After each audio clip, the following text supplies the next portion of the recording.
Good morning mga kasyklista. It's our day 3 for our Calabarzon Loop Year-End Ride 2025. So, until now, last pag pa rin. Ramdam pa rin yung last pag.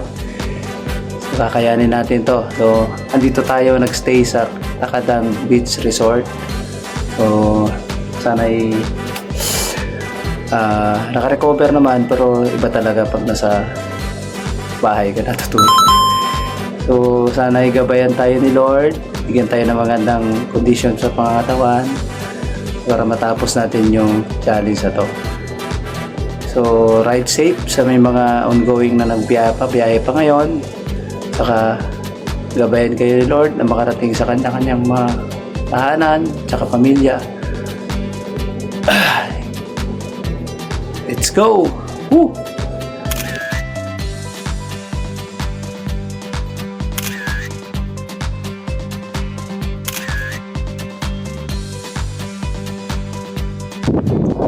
Morning!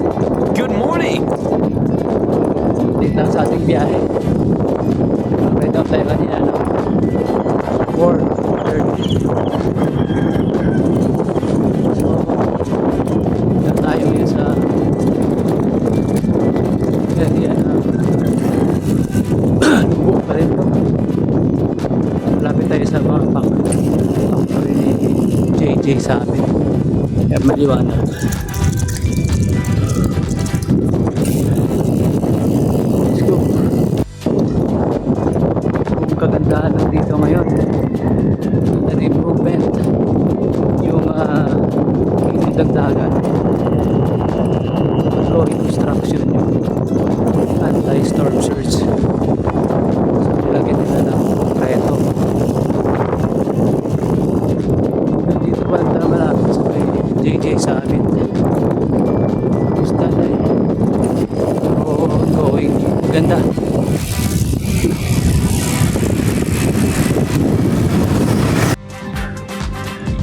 Ayan yung Monte Maria. Mabilit pa. Grabe yung ahon dito. Yung sa may Monte Maria, yung dito sa may lighthouse. Grabe. Malasungay. Almusal. Breakfast. Ahon. Ito na yung entrance. Puntang Monte Maria. Close pa. Let's go.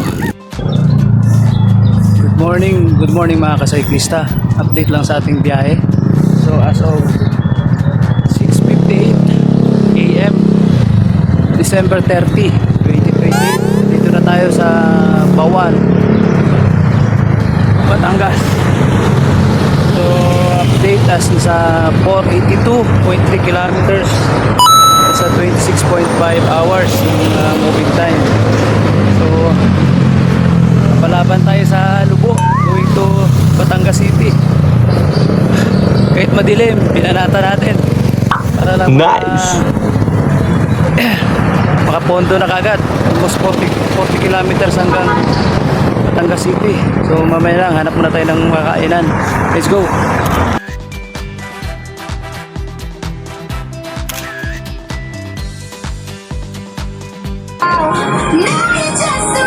Buti na lang may nakita tayong kainan. Anong tawag? Medranos, lutong bahay. Nakakain tayo ng silog. Hindi na ba ako naghanap ng makain na wala? Dito lang sa buwan. Kain muna tayo. Let's go.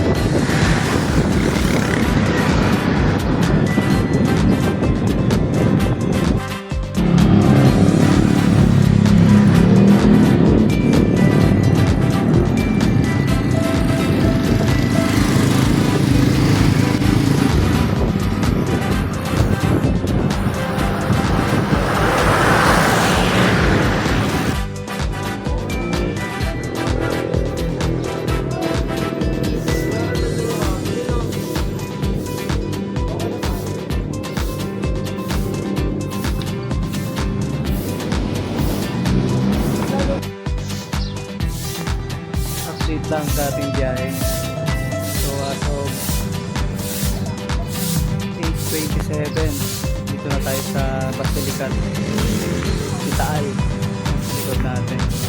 So nasa 498.8 kilometers na tayo. 27.48 hours na yung moving time natin. So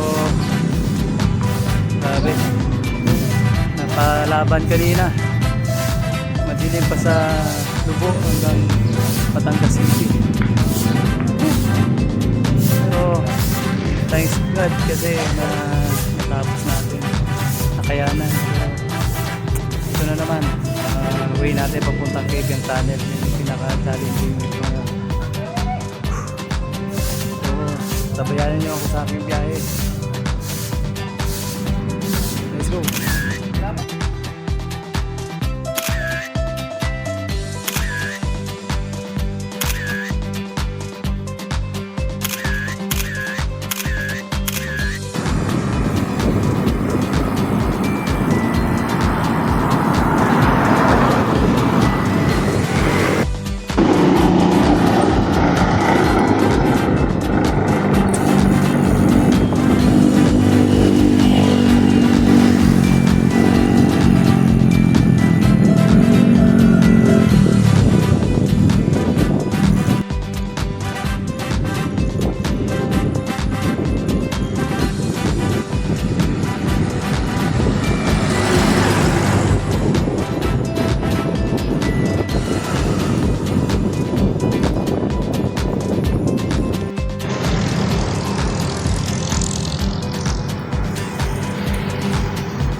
Update lang sa ating biyahe.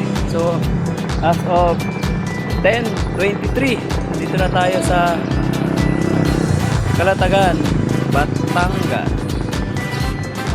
So ang biyahe natin ngayon ay nasa 534.5 kilometers. Moving time sa 29. So mainit na ngayon dito, nasa 33 degrees na. Akit pa tayo ng Lian. Ito na Sumpo. Next ay punta na tayong Cagayan Tunnel. Balik na tayo sa bahay. So that's it na muna. Let's go.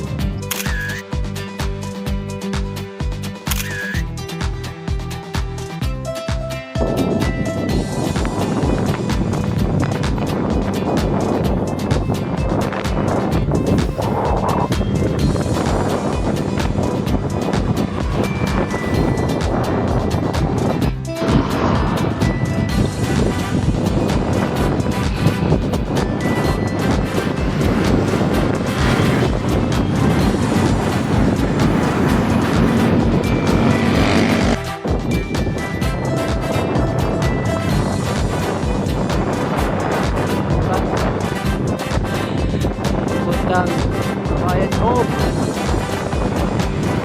Aray ko. Minute na ano. Let's go. Update lang sa ating biyahe. Dito na tayo. Paaho na tayo ng Kawayan Cove. Okay. Time check 11:40.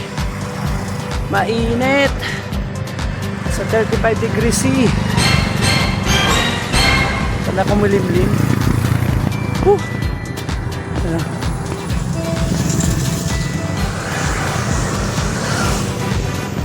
Let's go.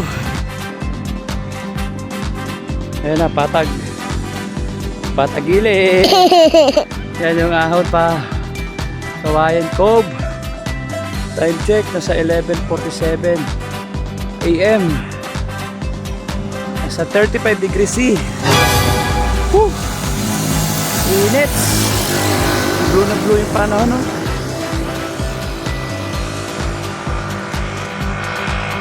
Let's go! Go, go, go!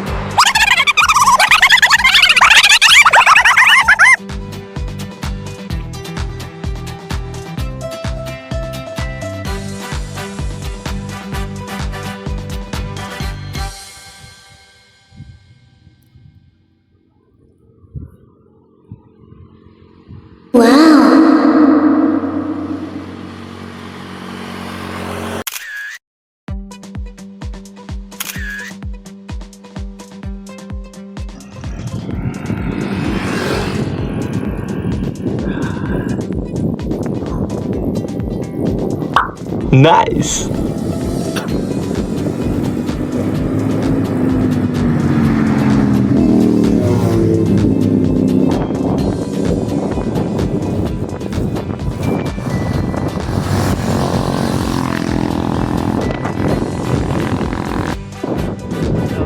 Update lang sa ating biyahe.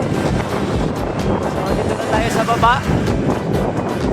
Yung papuntang Barangay Look sa Subo. So natapos na natin yung matinding ahon lusong doon sa taas. Ang Katipunan. Kawayan po. So kailangan na natin harapin mamaya. Papuntang Kabyang Tunnel. So time check 12:46. Punta muna tayo dyan sa Look. Tayo na makakain lunch. Malag. Woo! Grabe ahon. Pitik-pitik lang. Tapos na niya. Woo! Let's go! So update lang sa biyahe. So hanap tayo na makainan. So lunch muna tayo. Lunch na. Sa 1 PM na. So pagdam na yung gutom mo sa kanya. Mas pag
update lang sa ating biyahe.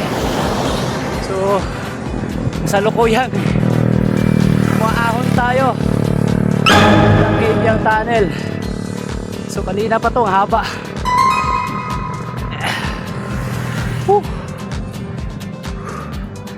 So malapit na siguro, more or less sa 100 to 150 meters na lang. Malapit na yung Bukana. Ahon pa rin.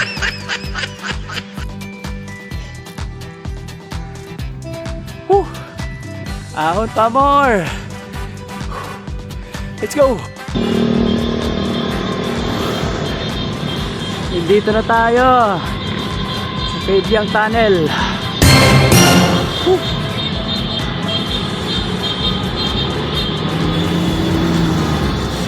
Dito na tayo.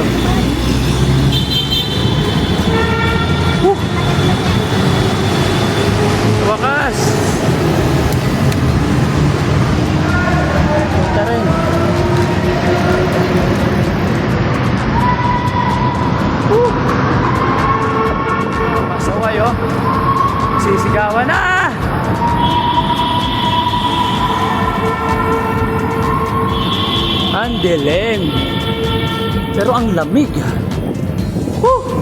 May mga ventilation. Gusto din managana. Sa dulo ng liwanag, may pag-asa.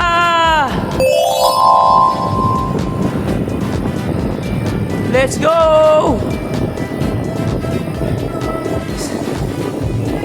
Yun o.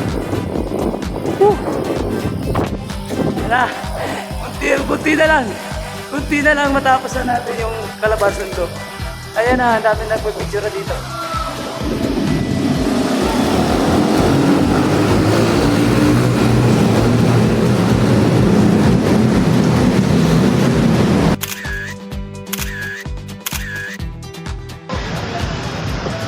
Update lang sa ating biyahe. So as of 2:30 PM, natagos na natin yung Cabyang Tunnel dito sa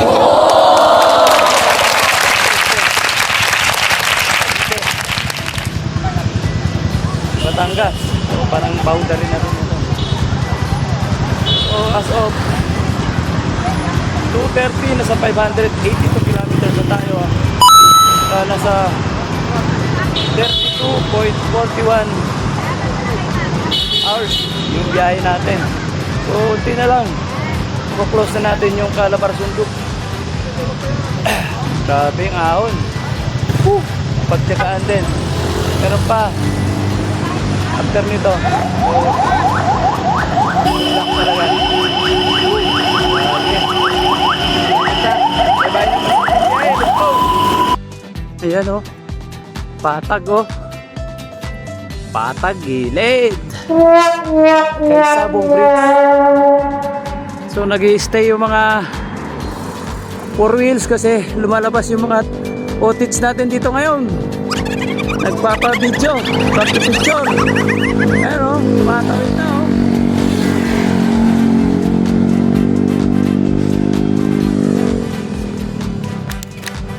Ayan o.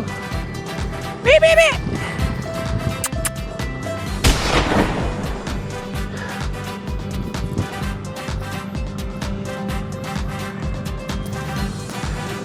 Outits.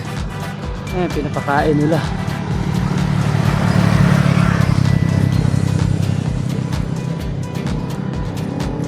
Kanya-kanya, oh, tumatalon.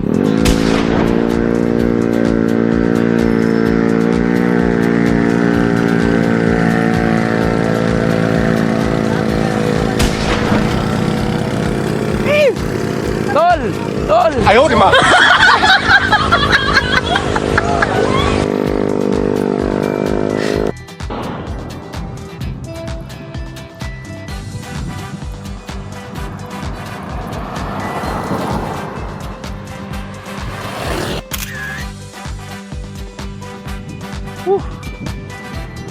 Ay, thank you Lord. Tagos na natin yung Cabyang Tunnel. Dito tayo ngayon sa main road. So, piso-piso pa ulit natin yung ahon dito. So, grabe. Grabe yung challenges dito. Hardcore yung ahon. Unli. So parang mas patindi pa yung reverse compare sa forward. So Cabyang Loop. So laspag na laspag. Pero kailangan na umuwi. Tapusin na natin to. Calabarzon Loop. Done and dusted. Thank you Lord.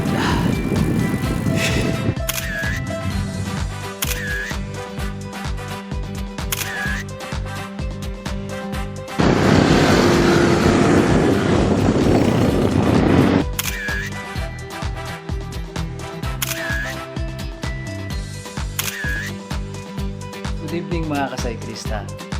Update lang sa ating biyaheng Calabarzon Loop year-end drive 2025 as of 7:20 PM. Nakarating na tayo sa bahay.